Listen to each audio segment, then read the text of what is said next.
I like Maki, she's so full of energy and likes happiness, but of course all of those qualities disappear when she gets chosen.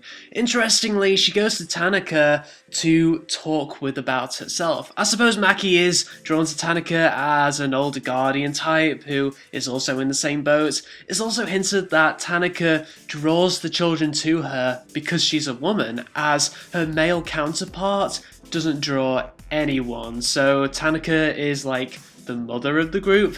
Anyway, Maki seems to have a very positive relationship with her parents, and the episode deals with the line between an adopted child and a blood-related child. That's interesting enough to hold up an episode, as since the parents are expecting their first blood-related child, what would that mean for Maki as an adopted older child? It's powerful that Maki is encouraged to fight in order to make sure her family can live, and the tension as to whether or not she'll get to see her new baby brother or not really held this seemingly simple episode up. I know I've complained in previous episode reviews that the government's involvement was getting annoying, but it wasn't so bad in this episode now that Tanaka is taking more of a guardian role rather than a government's role, and that politics scene where she talks to an investigator about information, about the situation being leaked, was well written because you could feel the heavy political tension in their discussion.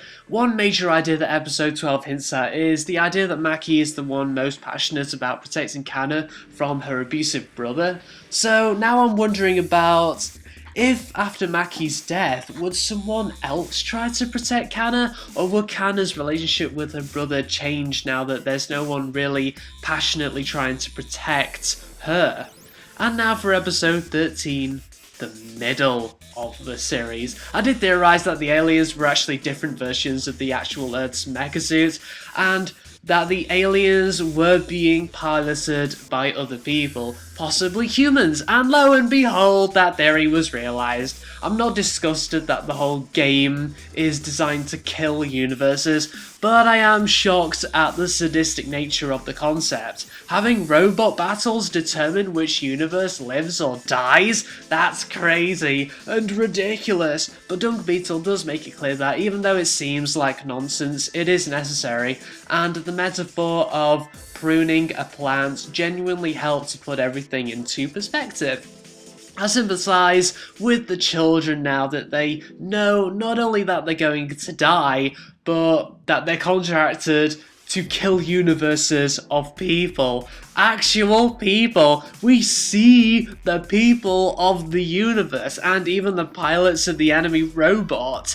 To be honest, it was about time this series went into the darkness after so many episodes of neutral to happy stories, and the stakes being raised further felt in place, considering we're halfway through the series. But still, what a horrible situation. I'm interested in how the next pilot will deal with this situation, and he is a character that I've been interested in for some time. He seems unfortunate but calm and philosophical at the same time, so he should have a really interesting backstory. The episode ends with the children going to a meeting at Tanaka's place, and since it shows Tanaka attempting to protect them, I'm now wondering what would happen if Tanaka was chosen to be next. I know the children have managed without a guardian on their level, but it seems they, especially the females, have become very drawn to Tanaka as a source of comfort. I mean, what would happen if that comfort